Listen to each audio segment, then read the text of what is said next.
নমস্কার, current updates আপনাদের স্বাগত। হরমুজ প্রণালী সারা বিশ্বের কাছে কেন তো ইম্পর্টেন্ট, আমরা সেটা ইরান এবং ইউএসের যুদ্ধতে হারে হারে টের পেয়েছি। এই হরমুজ প্রণালীটি শুধুমাত্র গ্লোবাল এনার্জি সাপ্লাই চোখ পয়েন্টই নয়, এটা ডিজিটাল দুনিয়ার চোখ পয়েন্ট। ইউএস ইরান যুদ্ধের সময় ইরান যেভাবে ক্রুড অয়েলের জাহাজগুলিকে আটকে দিয়ে সারা বিশ্বে হাহাকার সৃষ্টি করেছে, ঠিক আবার সেই একই পথে ঘটে চলেছে ইরান। এই হরমুজ প্রণালীর মাঝখান দিয়ে গোটা বিশ্বের অনেকগুলি আন্ডারসি কেবিল বিছানো আছে, যেগুলি মিডল ইস্ট, ইউরোপ এবং ভারতসহ ইস্ট এশিয়া এবং সাউথ এশিয়ার কান্ট্রিগুলিকে কানেক্ট করে। এবং আন্ডারসি কেবিলের মাধ্যমেই real time banking transfer, data share, cloud serving এসবগুলি সম্ভব হয়। এমনকি আমরা যেসব ভিডিওগুলো দেখি ইউটিউবে, সেগুলো আসে এই আন্ডারসি কেবিলের মাধ্যমে।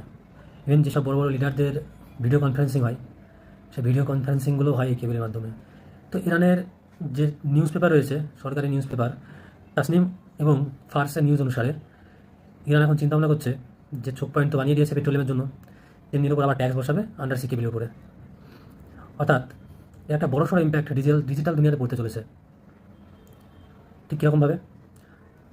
আন্ডারসি কেবিলের উপর যদি ট্যাক্স বসায়, তাহলে ডিজিটাল দুনিয়ায় ভারতসহ বিভিন্ন দেশের মিডল ইস্টে অলরেডি চোখ হয়ে আছে। আর ঠিক তার কারণেই সবথেকে বেশি এফেক্টিভ হচ্ছে ভারত এবং ইস্ট এশিয়ার যে কান্ট্রিগুলি রয়েছে। কারণ এই হরমুজ প্রণালীর মধ্যে দিয়েই বিশ্বের প্রায় 20% পেট্রোলিয়াম সরবরাহ করা হয়। এবং যদি আমরা দেখি মিডল ইস্টের বেশিরভাগ কান্ট্রি, ইউএই, কাতার, কুয়েত, ইরাক, সব কিছু দেশের এই সব দেশের ট্রেড এই শুধুমাত্র হরমুজ প্রণালী দিয়েই হয়। একমাত্র ওমান দেশ, এটির একমাত্র সমুদ্র স্পেস খোলা রয়েছে। যদি আমরা ম্যাপে দেখি ভালোভাবে বুঝতে পারবো যে হরমুজ কেন ইম্পর্টেন্ট। যাই হোক, এই ডিজিটাল স্ট্রাইক যদি এরা নিয়ে আসে, তাহলে ভারতের উপর কী কী এফেক্ট হবে? ভারতের সবথেকে একটা বড় বিষয় হলো ভারত একটা আইটি হাব, এবং এখান থেকে আইটির অনেক প্রোডাক্ট বিদেশে বিক্রি করা হয়, এবং সেটা সম্ভব হয় এই ডাটা শেয়ারিং মাধ্যমে বা এই আন্ডারসি কেবিলের মাধ্যমে।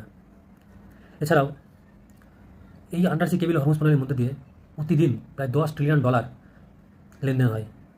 ভেবে দেখুন, যদি ইরান এই জায়গায় ট্যাক্স বসায়, তাহলে কী পরিমাণ তাদের ইনকাম হবে, এবং তার পুরো এফেক্টটা পড়বে ইন্ডিয়া সহ গোটা মিডল ইস্ট এবং ইউরোপ পর্যন্ত।